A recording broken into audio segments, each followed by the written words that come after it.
গুরুত্বপূর্ণ কাজ থাকলে এখন ইশারায় করা যাবে, আর কথা বলা যাবে না। এই যে কথা বলা যাবে না, এই নির্দেশ আমার কার? ফাস্তামিউ লাহু ওয়ানসিতু।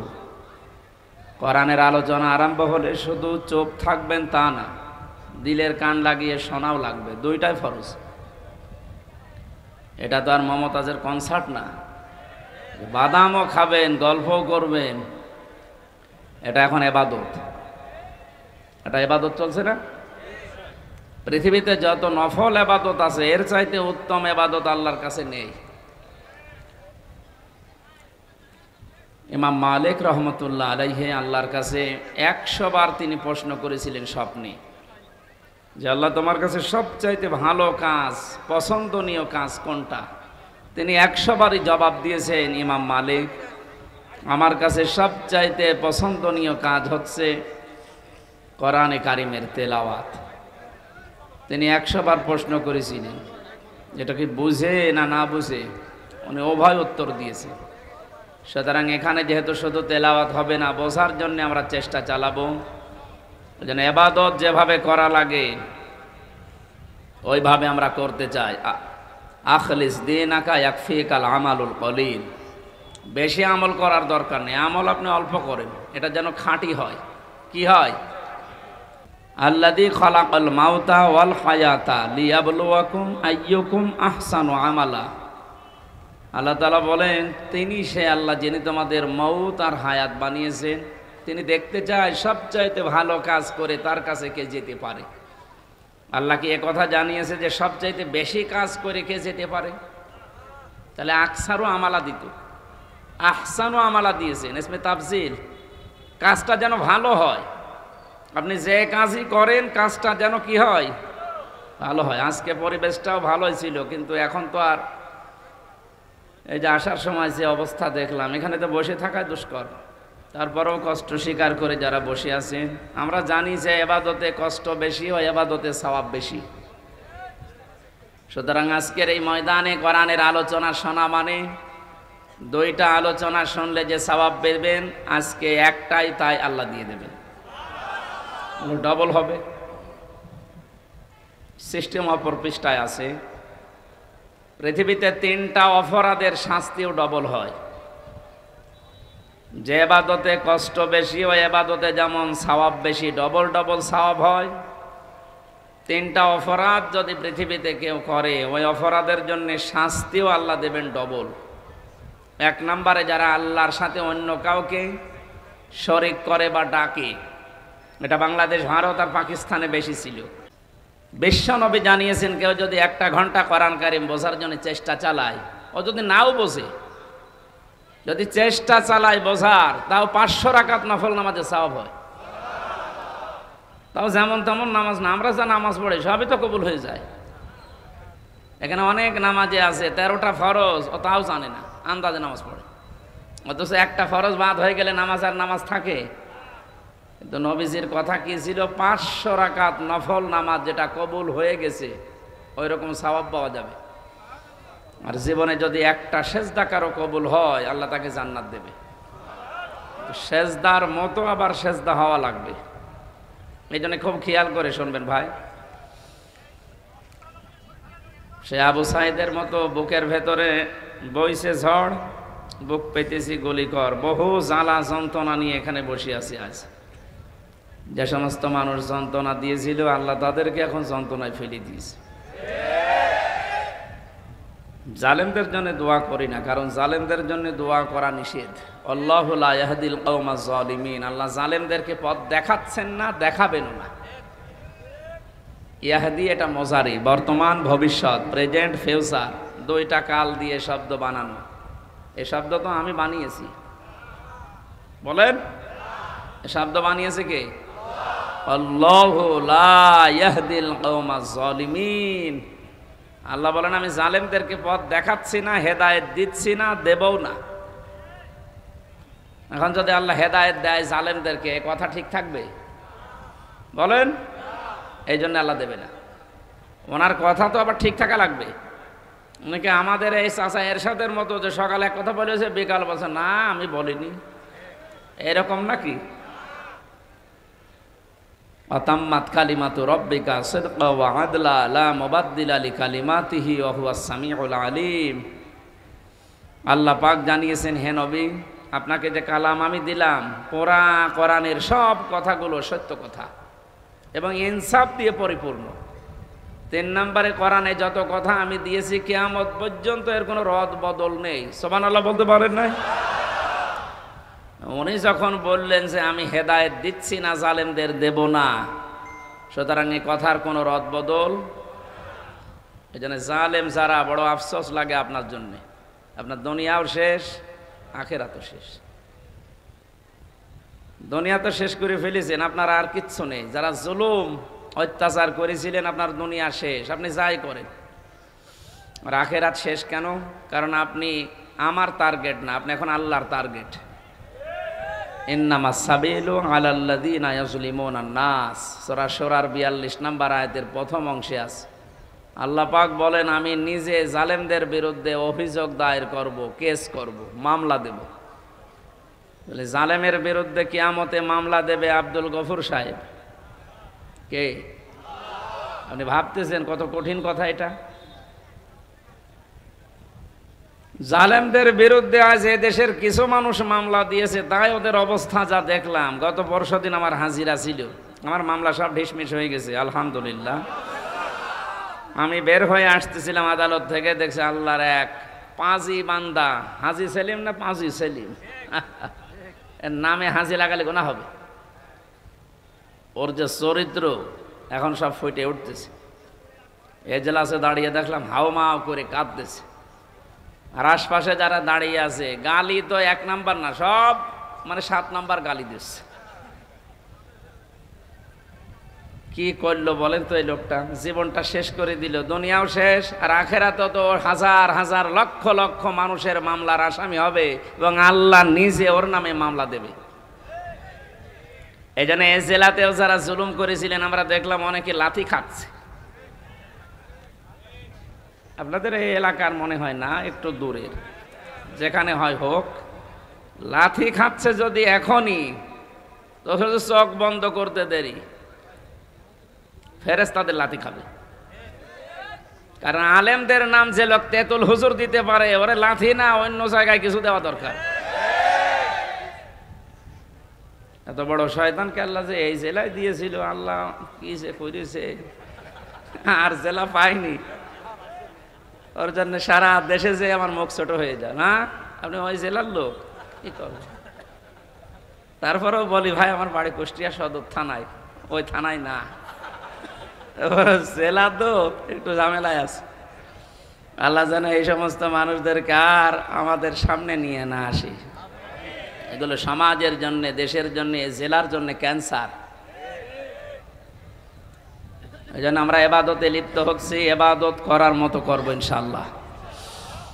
বাংলাদেশের ঐতিহ্যবাহী জেলা, আমার প্রাণ প্রিয় জেলা কুষ্টিয়া, এই নামটা শুনলে আমার অন্তর ভরে যায়। মেরপুর থানার অন্তর্গত তালবাড়িয়া হাই স্কুল ময়দানে, এটা হাই স্কুল, যুব সমাজের উদ্যোগে আয়োজিত, এলাকায় যারা ইন্তেকাল করেছে, কবরে আছে, তাহের রুহের মাগফিরাত কামনায় মাহফিলের আয়োজন। এখানে দল মত নির্বিশেষে সবাই আমরা আছি, কারণ সবার আত্মীয় স্বজনই মাটির নিচে আছে। কথা বলেন? এই জন্য এটা নিছক রাজনৈতিক কোনো বিষয় মনে করে আপনি আবার চলে যেন না, কপালে আগুন লাগবে। আর রাজনীতি যদি কোরআন দিয়ে আমি করি, আপনাকে শোনা লাগবে। কোরআনের বাইরে যদি আমি কিছু বলি, আপনি চলে যাবেন, কোনো অসুবিধা নেই। আগে যে ভয়টা দেখাতেন যে হুজুর রাজনীতি করবেন না, এখন এসে বলেন তো দেখি, আসেন। কয়েকদিন আগে বাংলাদেশের গোয়েন্দা বিভাগের যিনি প্রধান, ডিজিএফআই এর প্রধান আমাকে মোবাইলে জানিয়েছে, হুজুর সারা দেশে কোরআনের কথা বলবেন, কোনো অনুমতি লাগবে না। প্রধান উপদেষ্টা ডক্টর মোহাম্মদ ইউনূস ঘোষণা দিয়েছে, অন্যান্য ধর্মীয় অনুষ্ঠান যেভাবে চলে, মুসলমানদের কোরআন প্রচার করতে কোনো অনুমতির প্রয়োজন নেই। যেই ফোর্সে আল্লাহ কোরআনে দিয়েছেন কথা, আপনি ওই ফোর্সে বলবেন। কিন্তু কমিটিতে যারা থাকে, কর্তৃপক্ষকে বলবেন তারা যেন মেয়েদের প্যান্ডেলটা আলাদা রাখে, পুরুষের আনাগোনা সেখানে যেন না হয়। এখানে এরকম আছে তো? হ্যাঁ, ঠিক আছে, আলহামদুলিল্লাহ। তো ওনার ওই কথা তো আমরা মেনেই নিয়েছি। সুতরাং এখন আসেন, মাইক কেড়ে নেয় আলেমদের সামনে থেকে। এখন আসেন দেখি আপনার বুকের পাঁঠা কত। উনি আমাকে আর একটা তথ্যও দিয়েছে যে আমি বললাম, স্যার আপনি এতদিন ছিলেন কোথায়? বলছে আমি কয়েকদিন আগে দায়িত্ব পেয়েছি, আমি ছিলাম না, আমি এখন মুসলমান হিসাবে যা করা লাগে আমি করব। আপনারা কোরআন প্রচার করেন, কেউ যদি কোনো জেলায়, কোনো থানায়, কোনো ইউনিয়নে বাধা দেয়, শুধু তার নামটা আমারে দেবেন, ওর ঠ্যাং ভেঙে ফেলবেন। আমরা তো এইটাই চাচ্ছিলাম, যে দেশে কোরআন বিরোধী কোনো মানুষ যেন মাথা ছাড়া দিয়ে উঠতে না পারে। সুতরাং এটা আমরা যারা মানুষ হারিয়েছি, কবরে আছে আমাদের মা বাবা, আত্মীয় স্বজন, একটা মানুষ যখন কবরে থাকে সে যেন সাগরে থাকে। একটা খড়কোটা পেলে যেভাবে মানুষ আঁকড়িয়ে ধরে, আমরা এখান থেকে আজকে মোনাজাত করলে, কোরআনে কারিম তেলাওয়াত করে পাঠালে, আল্লাহ পাক নবী জানিয়েছেন সে যেন মনে হয় যে একটা কিছু পেয়েছে। কত অসহায় অবস্থায় আছে, আপনাকে এই 2-3 তলা 5 তলা বাড়ি করে দিয়ে আপনি জানেন, আর আপনি একটু সময় তার জন্য বের করতে পারছেন না। সুতরাং দলমত নির্বিশেষে যারা এসেছি, মহাবিশ্বয় আমাদের মালিকের মুখের পবিত্র বাণী কোরআনে কারিম তাফসীরুল কোরআন মাহফিলের স্বনামধন্য সভাপতি, এই ছেলে কথা বলা যাবে না ভাই, সাবেক উপজেলা চেয়ারম্যান মিরপুর কুষ্টিয়া, বিশিষ্ট ইসলামী চিন্তাবিদ, রাজনীতিবিদ, আমাদের অভিভাবক, বাংলাদেশ জামাতে ইসলামী কুষ্টিয়া জেলা শাখার নায়েবে আমির আলহাজ মোহাম্মদ আব্দুল গফুর। নাম দেখেছেন? আল্লাহর যে নাম আছে 5000, তার ভেতরে একটা গফুর। এই নামের কারণে আল্লাহ লক্ষ লক্ষ কোটি বান্দাকে মাফ করে দেবে। গফুরের আগে আব্দুল লাগিয়েছেন, গফুরের বান্দা। এই জন্য যাদের নাম আল্লাহর নামের সাথে মিল করে রাখা, তাদেরকে এই গফুর বলে ডাকা যাবে না, আব্দুল গফুর বলা লাগবে, আব্দুল মান্নান বলা লাগবে, আব্দুল হান্নান বলা লাগবে। কথা বুঝতেছেন? অনেক সম্মানিত নাম, আল্লাহর নাম। মহান আল্লাহ তার এই গোলামকে তার বান্দা হিসাবে যেন তৈরি করে নেন, তার জীবনের ভালো কাজগুলো কবুল করেন। মানুষ হিসাবে যদি কিছু অন্যায় থাকে, আল্লাহ এই গফুর নামের খাতিরে মাফ করে দেন। সম্মানিত পরিচালক, আপনাদের এলাকার সন্তান মনে হয় নাকি? কোথায় বাড়ি? হ্যাঁ, এলফামারী। ইসলামিক চিন্তাবিদ, শিক্ষাবিদ জনাব মাওলানা শাহ সায়েম বিল্লাহ। আলোচনা রাখলেন মাওলানা হোসাইন আহমেদ মাহফুজ। কুষ্টিয়া ওলামা বিভাগ, বাংলাদেশ জামাতে ইসলামীর অঙ্গ সংগঠন, জেলা সেক্রেটারি মাওলানা ইয়াসির আরাফাত জিহাদি সহ আমি নাম জানি না অনেকের, এই জন্য একবারে দোয়া করছি, ওয়ারাফা'না লাকা যিকরাক। যারাই আছে তাদের ইমান এবং আমল অনুযায়ী আল্লাহ যেন মান সম্মান দুনিয়া আখিরাতে আরো বাড়িয়ে দেন। বলেন বলেন। একবারে সব দোয়া করলাম বলে আবার রাগ করলেন না? মানে অনেক জায়গায় আছে তো। এক শিক্ষক বলছিল ছাত্রকে, ছেলে গোট বানান কর।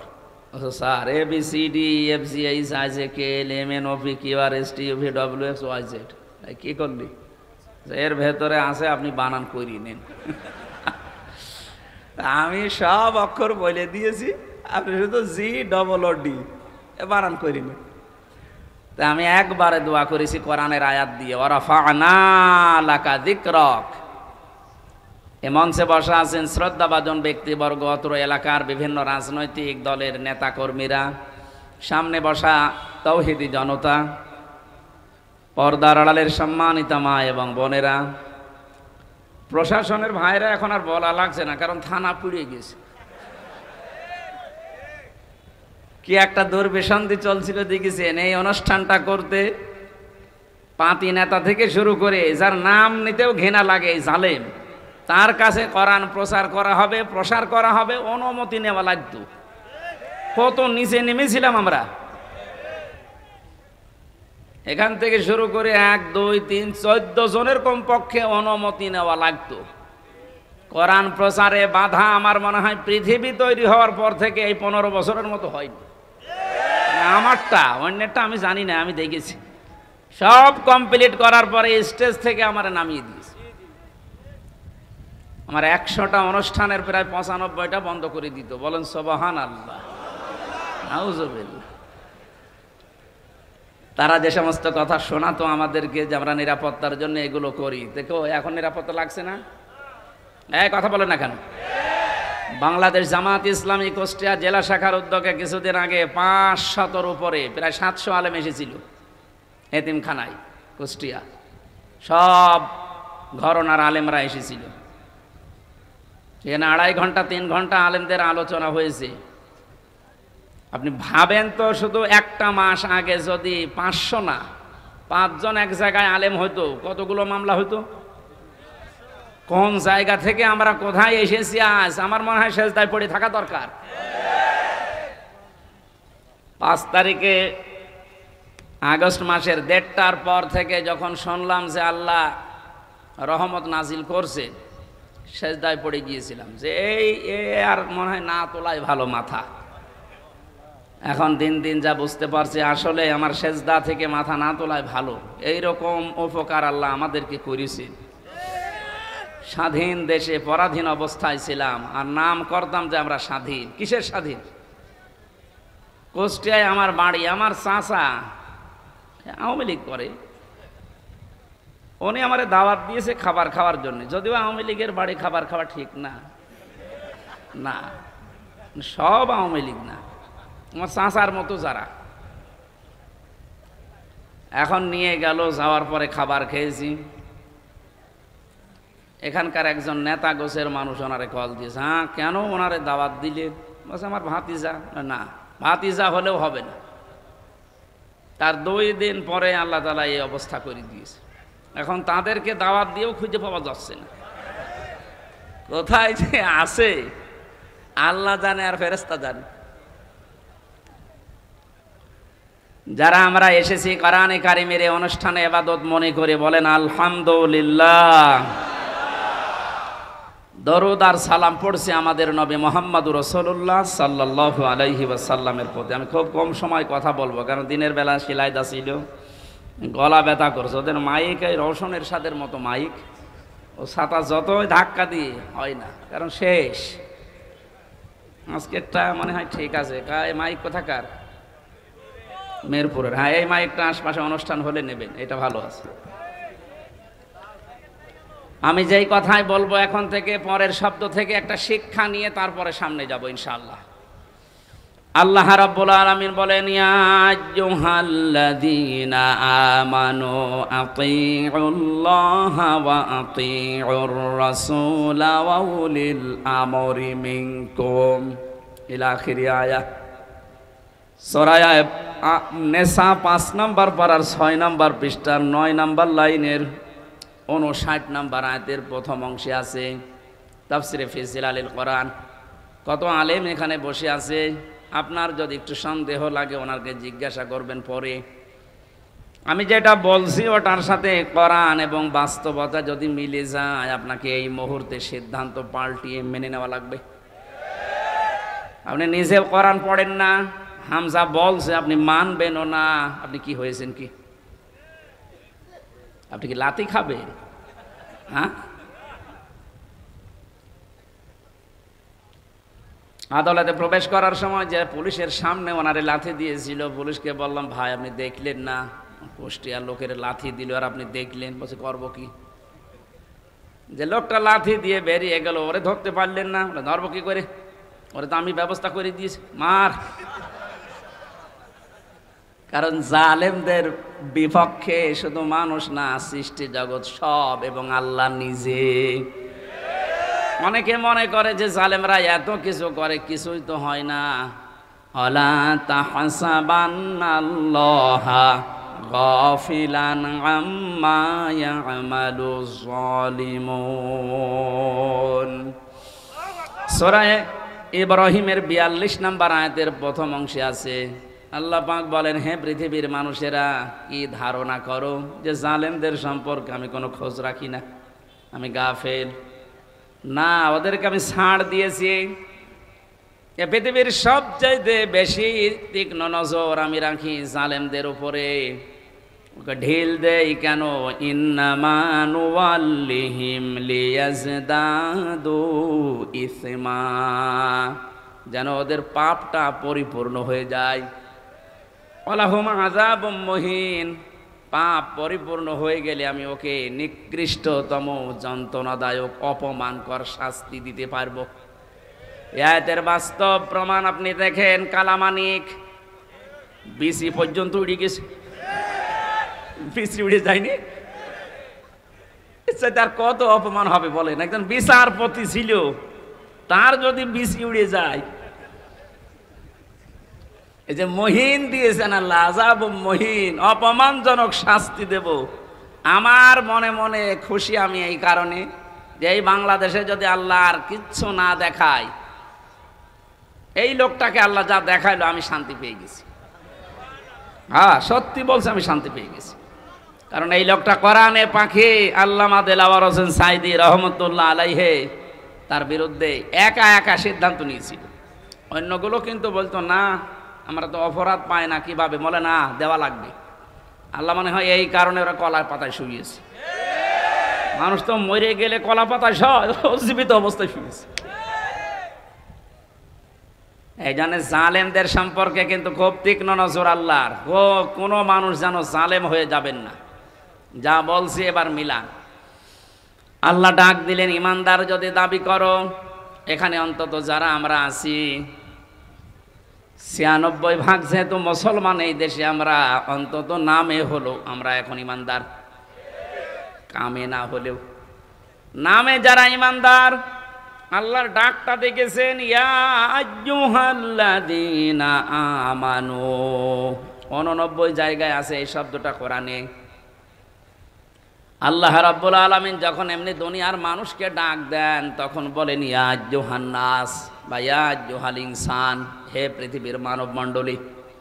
শুধুমাত্র যখন ইমানদারকে ডাক দেওয়ার ইচ্ছা করেন, তখন তার এই হাত, কুদরতের হাত উঁচা করে মহব্বত নিয়ে বলেন ইয়া আইয়ুহাল্লাযীনা আমানু,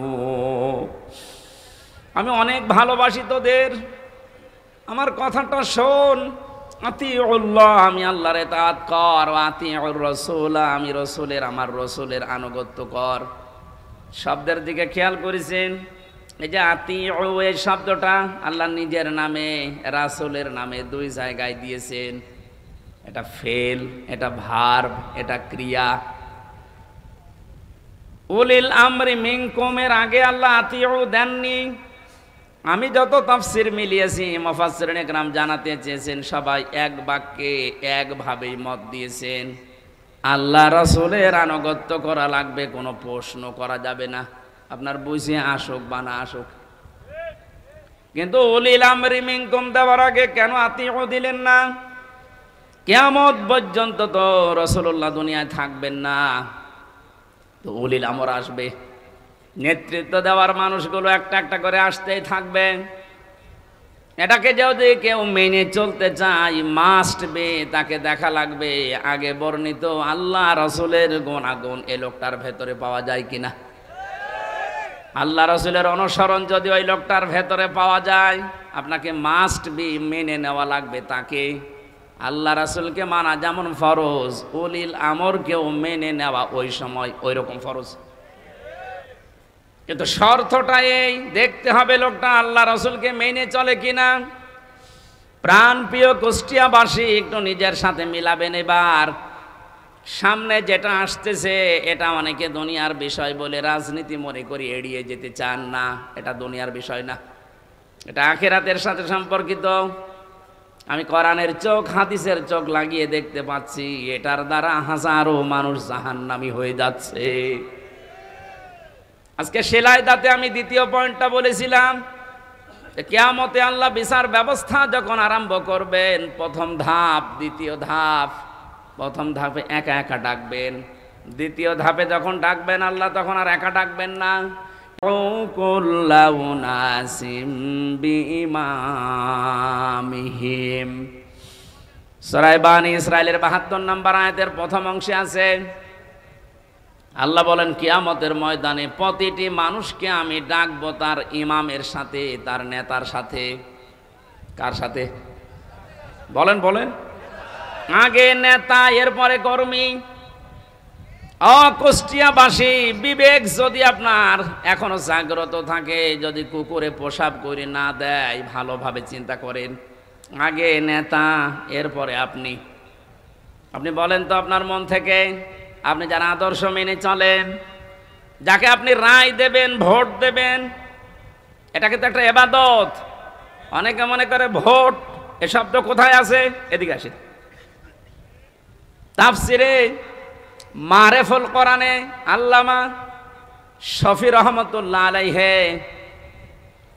উনি সূরা নিসার 58 নম্বর আয়াতের ব্যাখ্যা করতে গিয়ে আমানাত এই বহুবচন শব্দের ব্যাখ্যায় তিনি আমানত মানে ভয়কাট্য ভোট লিখেছেন। কারণ এটা একটা রায় দিচ্ছেন, আপনি সমর্থন জানাচ্ছেন, সহযোগিতা করছেন। মাইয়াশফা শাফাআতান হাসানাতাই ইয়াকুল্লাহু নাসীবুম মিনহা ওয়া মাইয়াশফা শাফাআতান সাজ্জিয়াতাই ইয়াকুল্লাহু কিফলুম মিনহা ওয়া কানাল্লাহু আলা কুল্লি শাইইন মুকিতা। বলেন আল্লাহু আকবার। সূরা নিসা 5 নম্বর পারার 10 নম্বর পৃষ্ঠার 11 নম্বর লাইনের 85 নম্বর আয়াত, এটা ইবনে কাসিরে আছে। আল্লাহ পাক বলেন, যদি কেউ এই পৃথিবীতে ভালো কাজের সহযোগিতা করে, সাহায্য করে, রায় দেয়, সাপোর্ট করে, ভোট দেয়, ওই লোকটা ক্ষমতা পেয়ে যত ভালো কাজ করবে, আপনি শুধু একটা রায় দেওয়ার কারণে ওই সওয়াব পেতেই থাকবেন। কোন মানুষ যদি অন্যায় কাজে সাপোর্ট করে, অন্যায় কাজ করার দ্বারা যে গুনাহ হবে, আপনি শুধু একটা রায় দিয়েছিলেন, এই কারণে একই গুনার ভাগ হবে। এই আয়াতের ব্যাখ্যা করতে গিয়ে আমি দেখেছি মুফাসসির লিখেছেন, কিয়ামতে বহু মানুষ উঠবে, তার আমলনামায় জিনার গুনাহ লেখা থাকবে। ডাক দিয়ে বলবে, রব্বুল আলামিন, এটা ফেরেশতারা ভুল করেছে। কি হলো? আমি তো জীবনে জিনা করিনি, আমার জায়েজ স্ত্রী ছিল, সারা জীবন আমি বৈধভাবে সংসার করলাম, আর তোমার ফেরেশতারা লিখেছে আমি নাকি জিনা করিস। একটা কথা হলো, আল্লাহ পাক বলেন, বান্দা আমি জানি তুমি জিনা করনি। এমন লোককে রায় দিয়েছিলে যে লোকটা রায় পেয়ে সংসদে এই বিল পাস করেছিল। এরকম মানুষ এসে নেই? এমন মানুষকে রায় দিয়েছে, এই লোকটা রায় পাওয়ার পরে এমন এমন জায়গায় রাত কাটিয়েছে। আমি দেখতে পাই এই দেশে প্রায় 250টার উপরে নাইট ক্লাব চলছে শুধু ঢাকাতে। কুষ্টিয়াতেও প্রায় 14টার উপরে চলছে। এ সমস্ত জায়গায় তো শুধু আল্লাহর জিকির হয়। নিজের জায়েজ স্ত্রী বাদ দিয়ে যারা এখানে হাজার হাজার লক্ষ লক্ষ টাকা খরচ করে এগুলো চালাচ্ছেন, তাদের চরিত্র কোথায় নেমেছে বলা লাগবে না, বুঝে ফেলেছেন। আপনি যে শুধু রায় দিয়েছিলেন, ওই লোকটা যত দিন নিজে হোটেলে রাত কাটিয়েছে, যত রকমের জেনা, তার হাতের জেনা, মুখের জেনা, চোখের জেনা, লজ্জাস্থানের জেনা, যত রকমের জেনা হয়েছিল ওগুলো সব ফ্লাক্সে লোড হয়ে বিকাশ হয়ে আপনার আমলনামায় যাচ্ছে। এখন যদি বলেন, হুজুর আমার বিকাশ নাম্বার খোলা নেই, এমনি খুলে যাবে। খোলা লাগবে? ভোটার আইডি কার্ড দিয়ে, ছবি দিয়ে, তারপরে টিপসই দিয়ে বিকাশ খুলবেন? লাগবে না, এমনি খুলে যাবে। শুধু রায়টা দিয়ে দেখেন। আপনাকে আমি বলছি না যে অমকে দাঁড়িয়েছে তারে রায় দেন না, আপনি দেখবেন যে 5 জন দাঁড়িয়েছে ভোটে, এর ভেতরে আল্লাহ রসুলকে মেনে চলে কোন লোকটা, আপনি তারে দেন। কারণ আপনার এই রায়টা রায় না, এটা একটা ইবাদত। এটা কি?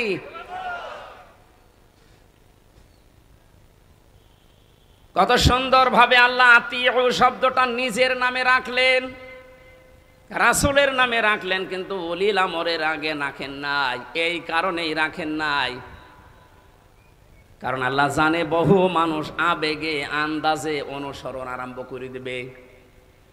কোরআনে কারীম জানাচ্ছে, ইত্তাবিউ মা উনসিলা ইলাইকুম মির রাব্বিকুম ওয়া লা তাত্তাবিউ মিন দুনিহি আউলিয়া কলিলাম মা তাযাক্কারুন।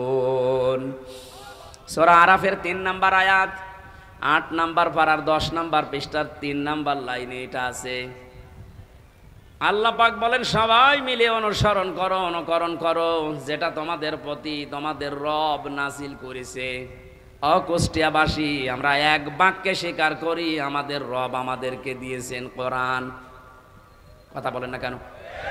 কোনো সন্দেহ আছে এর ভেতরে? তাহলে অনুসরণ করা লাগবে একা একা না সবাই মিলে। ইত্তাবিউ বহুবচন, এই জন্যই তো আহ্বান জানাচ্ছি।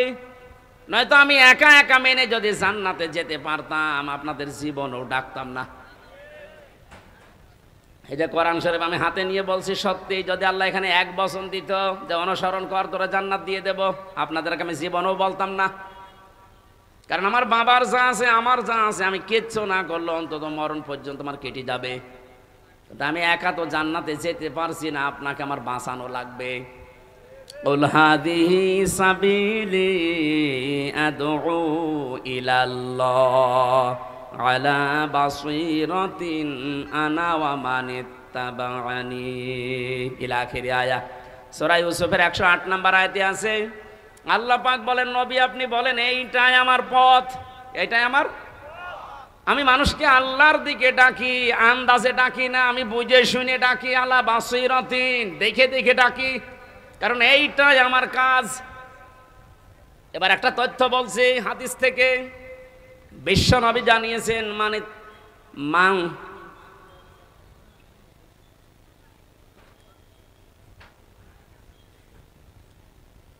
অমাং দাগা ইলাইহি হাদা।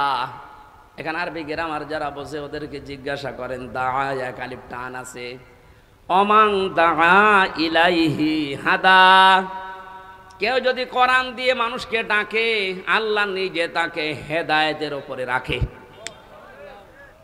আমি এমনিতে ঝুঁকিপূর্ণ পথ বেছে নেইনি।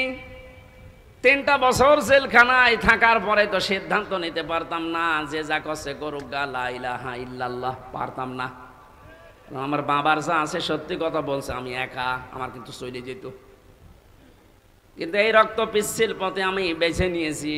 আল্লাহ পাকের ঘোষণা যে আমি যদি হেদায়েতের ওপরে থাকতে চাই, কোনো গাছতলায় বসে, আস্তানায় বসে, খানকায় বসে হেদায়েতের ওপরে থাকা যাবে না। হেদায়েতের ওপরে থাকতে হলে দাঁড়া আল্লাহর দিকে কোরআন দিয়ে মানুষকে ডাকা লাগবে। আমি যদি ডাকতে পারি আল্লাহ নিজে দায়িত্ব নিয়ে আপনাকে রাখবে হেদায়েতের ওপরে। আর যাদেরকে আমি ডাক দেব তাদের অবস্থা কি? ফাকাদ হুদিয়া ইলা সিরাতিম মুস্তাকিম। এই যে আলেম যারা আছে, ফা দিলেন কেন এখানে? কদ দিলেও তো অর্থ হয়ে যেত, আবার কদ বাদ দিয়ে দিলেও অর্থ হয়ে যেত। ফা শব্দটা প্রায় 19টা অর্থে ব্যবহার হয় বালাগাত মান থেকে। এটা তার ক্লাস চলছে না মাদ্রাসার, যে আমি একেবারে ভেঙে ভেঙে বলবো। এতটুকু বলতে পারছি, আল্লাহ এত বড় কঠিন শব্দ নবীজিকে দিয়ে বলিয়েছেন, ফাকাদ হুদিয়া ইলা সিরাতিম মুস্তাকিম। কোরআনের ডাকে যদি সত্যিই কেউ বুঝে শুনে ছাড়া দিয়ে দেয়, আল্লাহ নিজে তাকে সিরাতে মুস্তাকিম নসিব করে দেয়। আমি আজকে ডাক দেব, আমি থাকতে চাই হেদায়েতের উপরে, আর আমি আন্দাজে ডাকি না, আমি বুঝে শুনে ডাকি। আর আপনারা সাড়া দেবেন, আপনাদেরকে আল্লাহ জান্নাতের পথ দেখিয়ে দেবে। জান্নাতের পথ দেখানোর দায়িত্ব হামজার কার? বলেন বলেন। আল্লাহ যদি এতটুকু শেষ করে দিতেন, আলা বাসীরাতিন না আনা ওয়া মান ইত্তাবা'আনি, এটা আমার কাজ এবং আমাকে যারা অনুসরণ করে, আমার উম্মত বলে যারা দাবি করে, কিয়ামত পর্যন্ত তাদেরও আমি আল্লাহর দিকে মানুষকে ডাকা লাগবে। এই জন্য শব্দটার দিকে খেয়াল করে আমি ডাকতেছি, ইত্তাবিউ, আমরা সবাই অনুসরণ করতে চাই। কোনো বাবার অনুসরণ না, কোনো পীর সাহেবের অনুসরণ না, কোনো দাদার অনুসরণ না। আমি অনুসরণ করব সবাই মিলে কোরআনের। আরো জোরে। আল্লাহ এতটুকু শেষ করলেন না, আরেকটু বাড়িয়েছেন, ওয়ালা তাত্তাবিউ, এই অনুসরণ করা যাবে না, মিন দুনিহি আউলিয়া, ওলির বহু বচন আউলিয়া। এ দুনিয়ায় কোন ওলি আল্লাহর অনুসরণ করার দরকার নেই। এ শব্দটা শোনার পরে মনে হচ্ছে আল্লাহ তার ওলিদের বিরুদ্ধে। না মানে বাংলা অর্থ করেন তো দেখি, করেন। অলা তাত্তাবিউ মিন দুনিহি আউলিয়া, কোন ওলির অনুসরণ দরকার নেই। আল্লাহ একজন ওলিকেও বাদ দেয়নি, সব শেষ। বাংলা অর্থ করলে মনে হচ্ছে আল্লাহ তার ওলিদের বিরুদ্ধে, না, ব্যাখ্যায় গিয়ে দেখলাম আল্লাহ এই জন্যে নিষেধ করেছেন, কারণ আল্লাহ ভালোভাবে জানেন পৃথিবীতে বহু মানুষ এমন আসবে ওরা আল্লাহর চাইতে ওদের আব্বাকে বড় মনে করবে, যেটা শুরু হয়েছিল। 15 বছরে একজন আব্বার জিকির আমরা যত করেছি, আমার তো যতটুকু জ্ঞান বুদ্ধি, আমার মনে হয় যদি আমরা আল্লাহর জিকির ওই মনে বানে করতাম, আমরা আল্লাহর ওলি হয়ে যেতাম। আল্লাহ তাহলে ওলিদের বিরুদ্ধে না, আল্লাহ বলতে চেয়েছিলেন এইটা যে অনেকে আবেগে আল্লাহরে বাদ দিয়ে আব্বাকে উপরে তুলে ফেলবে, এই জন্য আল্লাহ সব বাদ দিয়েছেন, সব বাদ দে। কলিলাম মা তাযাক্কারুন, আল্লাহ আফসোস করছেন, না আমার এই কথাগুলো শোনার পরে বিশ্বাস করা দূরের কথা, অধিকাংশ মানুষই মুখ ফিরিয়ে চলে যাবে। আপনারা চলে যাবেন? যাবেন? আল্লাহরে আফসোস থাকতে দেবেন? দল মত নির্বিশেষে আজকে থেকে আমার এই সিদ্ধান্ত নিয়ে যাওয়া লাগবে। আমি যেহেতু রায় দেব সামনে, এটা একটা ইবাদত, নামাজের মতো একটা ইবাদত। নামাজ পড়লে সওয়াবের উদ্দেশ্যে, রায় দেব আমি সওয়াবের উদ্দেশ্যে। আমার আমল নামায় যেন হজের সওয়াব লেখা হয়, হজ না করেও। আব্দুল গফুর সাহেব যদি দায়িত্ব পায়, ওখানে যে যদি হজের পক্ষে কথা বলে, যেমন এখন ডক্টর আফম খালিদ সাহেব বলছে না, 7.5 লাখ 8 লাখ 9 লাখ টাকা লাগতো হজ করতে, উনি দায়িত্ব নিয়েই বলছে সিন্ডিকেট ভেঙে দেওয়া লাগবে। কোন কারণে এত টাকা লাগবে একটা ফরজ হজ করতে? 3.5 লাখ থেকে 4 লাখ টাকা হলে খুব ভালোভাবে হজ করা যায়। আমার পাশের রাষ্ট্র থেকে যাচ্ছে, আর আমরা এখান থেকে 8.5 লাখ 9 লাখ টাকা লাগবে কেন? এ সিন্ডিকেট ভাঙা লাগবে। তো এইরকম খালিদের মতো মানুষ যদি দেশে 151 জন তৈরি হয়ে যায়, আর এই রায়টা যদি পাশ হয়ে যায়, কিয়ামত পর্যন্ত যত মানুষ দেশে আসবে আমল নামায় দেখবেন এমনিতেই হজের সওয়াব লেখা হয়ে গেছে। হজ না করেও আপনি হাজি, কিয়ামতে আল্লাহ আপনাকে হাজি বলে ডাকবে, বলবেন আল্লাহ আমি তো হজ করিনি। আল্লাহ জবাব দেবেন, বান্দা আমি জানি তুমি হজ করনি, এমন জায়গায় তুমি রায়টা দিয়েছিলে, তোমার রায় পেয়ে লোকটা চেয়ারে বসেছিল। শুধু চেয়ারে বসে নাই, ওখান থেকে আমার একটা ফরজ বিধান হজের পক্ষে কথা বলেছিল। আল্লাহ কিন্তু ফেরেশতা দিয়েও এটা পারে না, পারে না?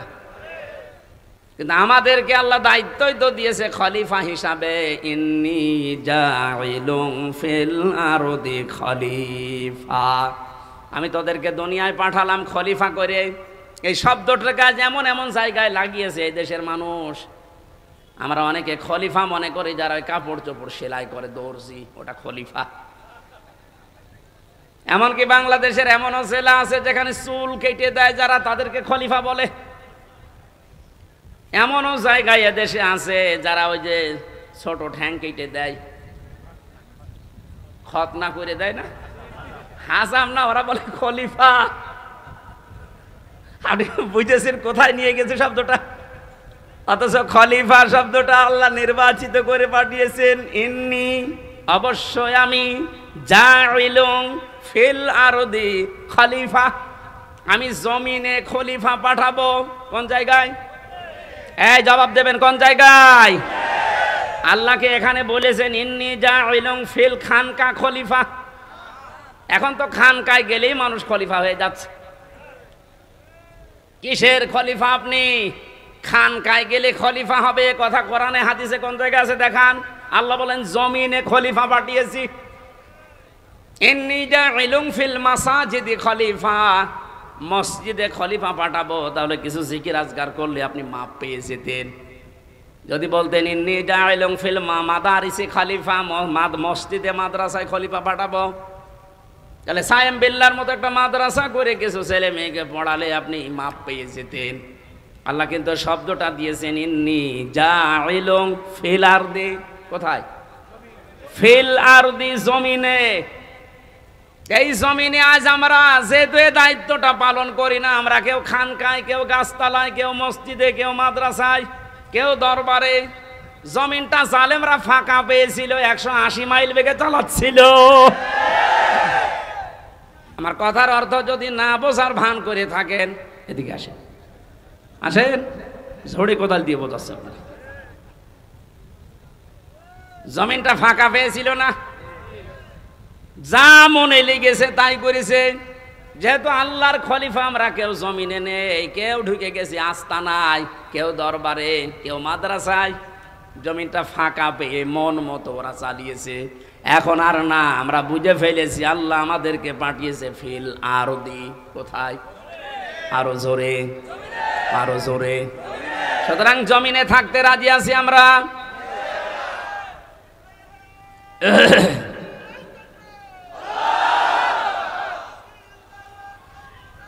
আলহামদুলিল্লাহ। ভাই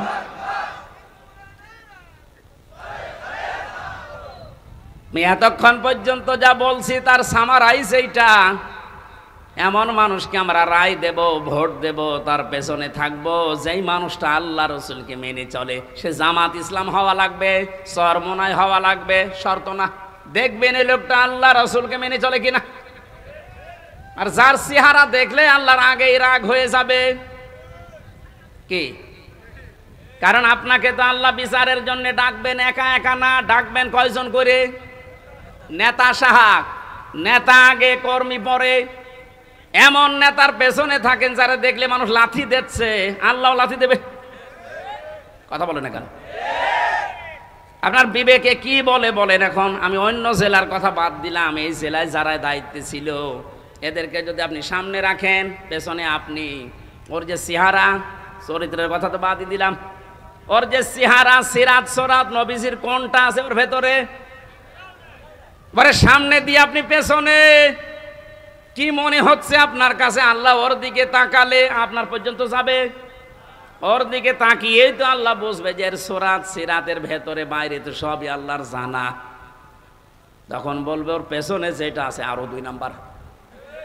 কথা বলে না কেন? দেখলেন, ও নিজেই বলছে ঠিক, যে যার পেছনে আছি ওরে যদি সামনে রাখি আল্লাহ মাফ করবে না। ওর ধরা খাবে না? আপনি তো ধরা খেয়ে বসে আছেন, এখনো বলছে ঠিক।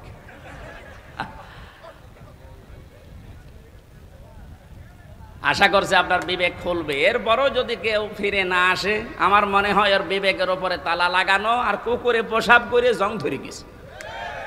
আল্লাহ আমাদের হেফাজত করুন, আমিন। আমি এত নিচু কথা বলতাম না, এই উদাহরণটা দিলাম আপনাদের জন্য, আপনার বিবেকে তালা যেন খুলে যায়।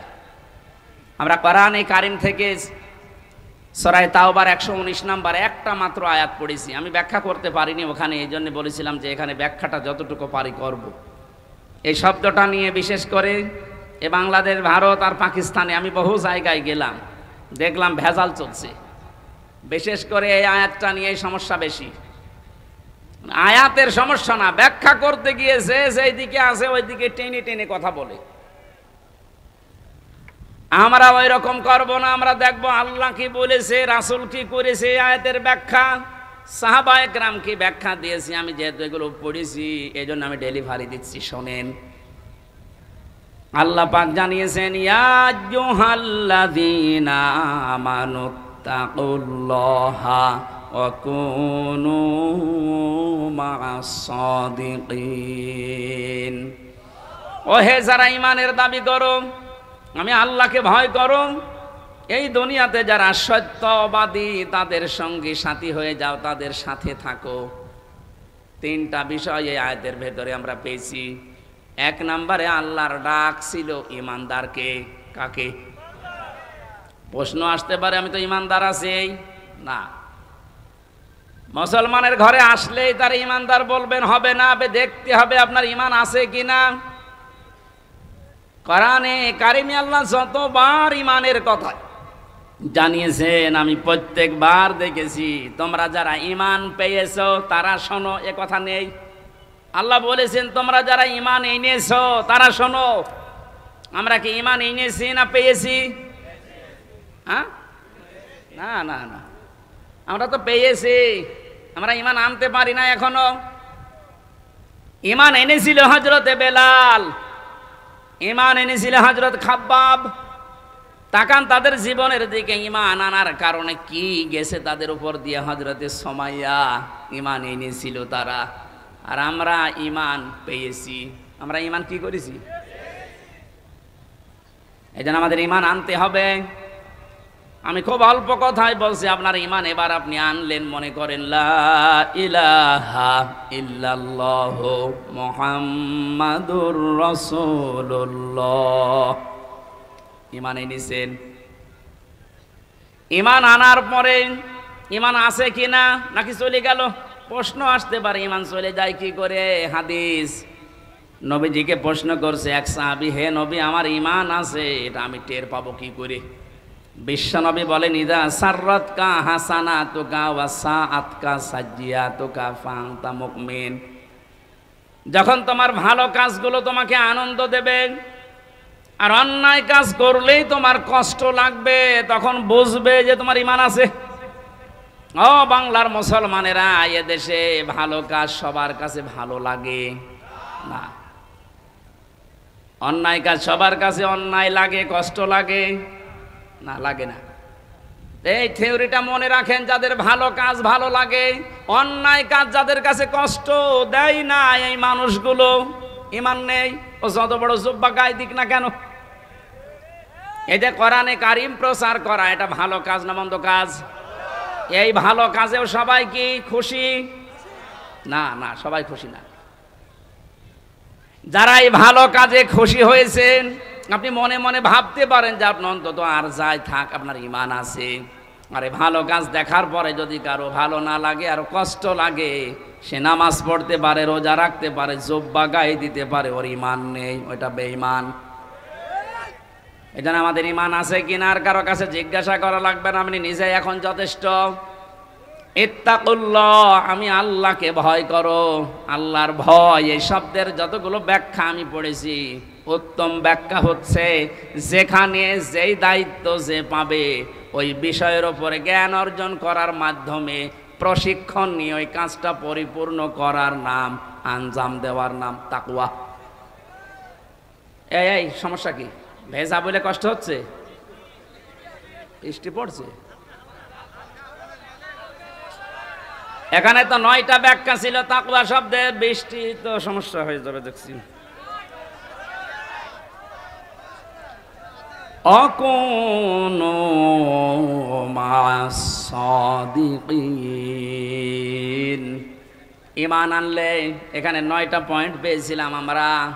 কোন মানুষ যদি ঈমান আনার পরে তাকওয়া অবলম্বন করে, মহান আল্লাহ তাকে দুনিয়ায় 9টা, আখিরাতে 27টা উপকার করবেন বলে কোরআনে ঘোষণা দিয়েছেন। বলেন সুবহানাল্লাহ। তাকওয়ার যে ব্যাখ্যা এতদিন পর্যন্ত শুনেছি, যে আল্লাহর ভয় এটা কি, আসলে তাকওয়ার আসল ব্যাখ্যা এখন আমার কাছে এইটা মনে হচ্ছে, যতগুলো আছে, হ্যাঁ আছে, আমার কাছে এইটা মনে হয় যে যেখানে যেই কাজ করবে, ওই কাজের প্রশিক্ষণ নিয়ে, শিক্ষা নিয়ে, প্রশিক্ষণ এবং শিক্ষা দুইটাই থাকা লাগবে ওই কাজের উপরে। এরপরে ওই কাজটা সুচারুরূপে যে আঞ্জাম দিতে পারে, এই লোকটা তাকওয়াবান। বাংলাদেশ আজ এইটা ছিল না। কারণ তাকওয়া যদি কেউ অবলম্বন করে ঈমান আনার পরে, আসমান জমিনের যত বরকতের দরজা সব আল্লাহর খুলে দেওয়ার কথা ছিল কোরআনে। আমরা দেখতে পেলাম আর বরকতের দরজাগুলো সব বন্ধ হয়ে যাচ্ছে আস্তে আস্তে। একটাই কারণ, আমরা তাকওয়া অর্জন করতে পারি নাই ঈমান অনুযায়ী। যেখানে যেই লোকটা উপযুক্ত, তাকে সেই জায়গায় না দিয়ে এমন লোককে সে চেয়ারে বসিয়েছে, চেয়ারের পর্যন্ত অপমান হয়। এই লোকটা সারা জীবন পড়েছে আইন নিয়ে, তারা আইনের পক্ষে না বসিয়ে আইনের চেয়ার না দিয়ে দিয়েছে কৃষির চেয়ার। সে কি বুঝবে বিষয়ে? তারও বিষয়ে লেখাপড়া নেই, শিক্ষা নেই, প্রশিক্ষণ নেই। ও যদি কিছু ফতোয়া দেয়, কোনো মাসলা মাসাইল দেয়, সব দেবে আন্দাজে। এই জন্য আমরা পিছিয়ে যাচ্ছিলাম। বাইরের দেশগুলোতে আমি যতটুকু ঘুরেছি, এই যে সিঙ্গাপুর, মালয়েশিয়া, থাইল্যান্ড, যতগুলো দেশ ঘুরে আসলাম, ওখানে দেখেছি ওরা উন্নত হচ্ছে এই কারণে যে যেই বিষয়ে পারদর্শী তাকে ওই বিষয়ের উপর এগিয়ে দেয়। আপনার 4টা ছেলে আছে, এক একটা ছেলে এক এক লাইনে বসে ভালো, আপনি সেই লাইনে এগিয়ে দেন। একজন যদি ইঞ্জিনিয়ার এই বিষয়টা ভালো বোঝে, ওকে আপনি ওই লাইনে পড়ান, ওই লাইনের জ্ঞান অর্জন করে যোগ্যতা নিয়ে প্রশিক্ষণ নিয়ে ওই লাইনটাও উপকার করবে, পৃথিবীতে ফোকাস দেবে।